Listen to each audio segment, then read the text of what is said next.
Annette Funicello is one of Disney's most beloved stars. From a talented little girl in the Mickey Mouse Club to the queen of 60s beach movies, Annette has left a deep mark on the audience. But behind the halo are little-known stories of sacrifice, illness, and memorable moments in her life. In this video, we will take you to discover her untold stories and admire rare photos of her. Don't forget to subscribe to the channel to support us. Annette Funicello never thought she would become a star. As a quiet girl, she studied music and dance at the request of her parents to become more sociable. But fate changed her life in 1955. At the age of 12, Annette made a big impression as the Swan Queen at a performance in Burbank, California. In the audience that day was Walt Disney, who was looking for the final member of the Mickey Mouse Club. Walt Disney immediately contacted Annette's family and offered a 7-year contract with a salary of $160 per week, a considerable amount at that time. Notably, Annette was the only member selected by Disney himself. Thanks to her talent and guidance, she quickly won the hearts of the audience and became a prominent face in the Disney world. However, Annette's life was not all glamour. While working at Disney, she began to have feelings for her co-star Alani Burr. The relationship did not last, but it was the first time she experienced the feeling of excitement and sadness of breaking up. Annette's career took off after the first season of Mickey Mouse Club. She became the most popular member, receiving the most fan mail. In addition to Mickey Mouse Clubhouse, she also participated in adventures in Dairyland and Spin and Marty. When Mickey Mouse Clubhouse ended, she continued to appear in other projects, most notably the role of Anita Cababrio in Disney's Zorro series. However, not everything went smoothly. Annette realized that her salary was not commensurate with her fame and contributions.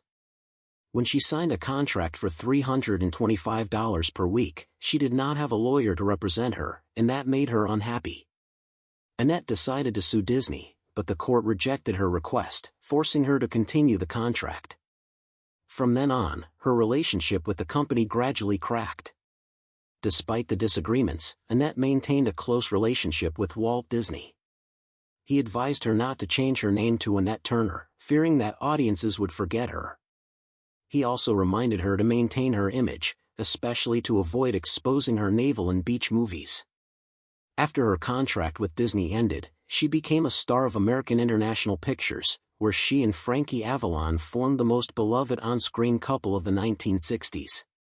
Her first film, Beach Party, 1963, quickly became a box office phenomenon, paving the way for a series of beach party films that followed. This success brought Annette a 7-year contract, helping her to make a deep impression on audiences. However, despite her brilliant career, Annette was not without ups and downs.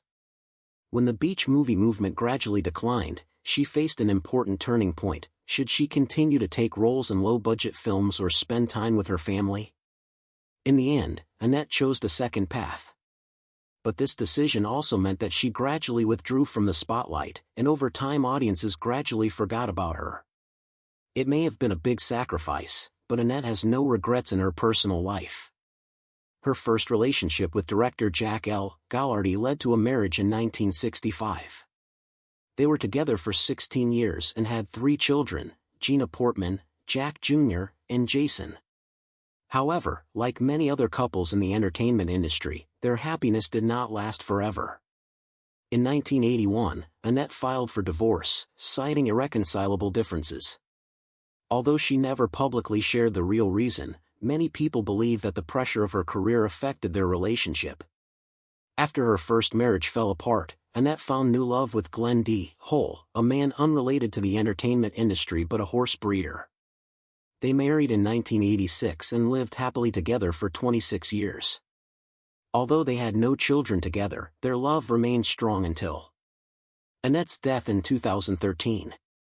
Unfortunately, Annette did not have much time to enjoy the love she sacrificed her career for. However, she was grateful that she at least avoided the scandalous relationships that are common in the entertainment industry. However, before her death, many tragic events attempted to shorten her life. But each time, the actress was lucky to escape.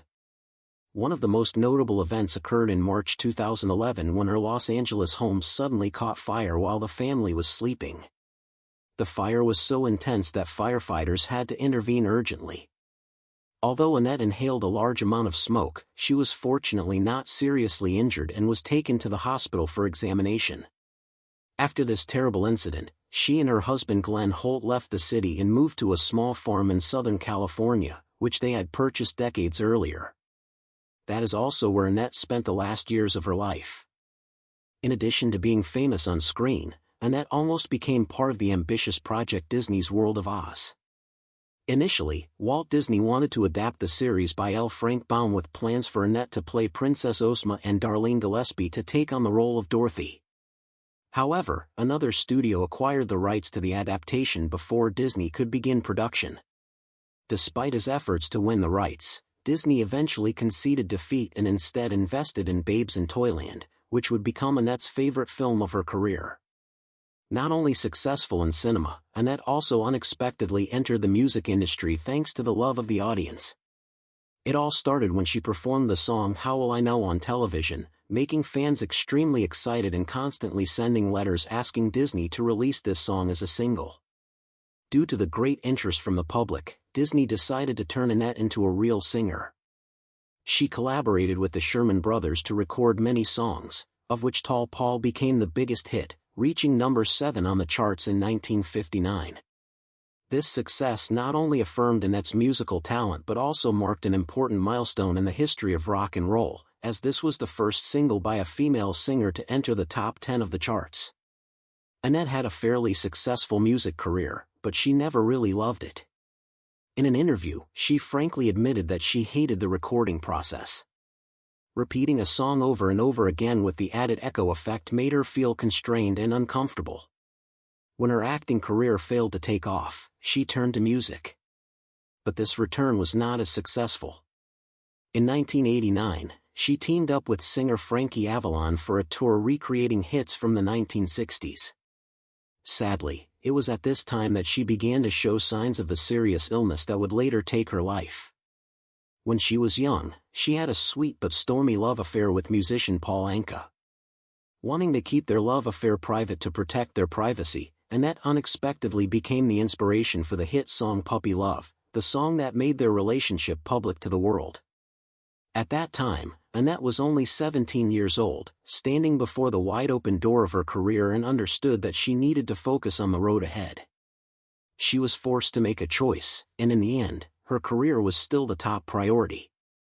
However, the biggest challenge in Annette's life was not the halo or the unfinished love affairs but the fight against the terrible disease. In the late 1980s, she received a life-changing diagnosis. Instead of letting the disease defeat her, Annette chose to face it with extraordinary optimism. She founded a charity to support people in the same situation, persistently cooperating with doctors to research treatment methods. Initially, she kept her health condition a secret. But as her mobility became more difficult, rumors began to circulate. Not wanting to be misunderstood, in 1992 Annette officially went public with her illness. Although the disease gradually ravaged her body, Annette persevered in her fight. She enjoyed every moment with her family, trying to live as fully as possible. Her husband Glenn Holt never lost hope. He stood by his wife, trying every treatment even though he knew the chances were slim. Throughout her painful journey, Annette was not only a symbol of talent but also an example of courage and resilience, inspiring many people. Before her death, a video of Annette was released in which she tried to communicate and move. Although her body was no longer the same, many believe that her mind was still completely clear. The video touched the hearts of millions of fans, attracting support and sympathy from all over the world. After more than 2 decades of relentless fighting, Annette Funicello passed away in April 2013 at the age of 70. Her departure left endless sorrow in the hearts of her family, friends, and fans. But most of all, she left behind a priceless legacy, the image of a talented actress, a resilient woman who never gave up in the face of adversity. Annette Funicello is not only a Disney icon but also an inspiration for many generations to come. Her strong spirit and kindness remain a shining example, reminding us that no matter how challenging life is, we can still face it with optimism and extraordinary determination. Thank you, everyone, for taking the time to watch this video.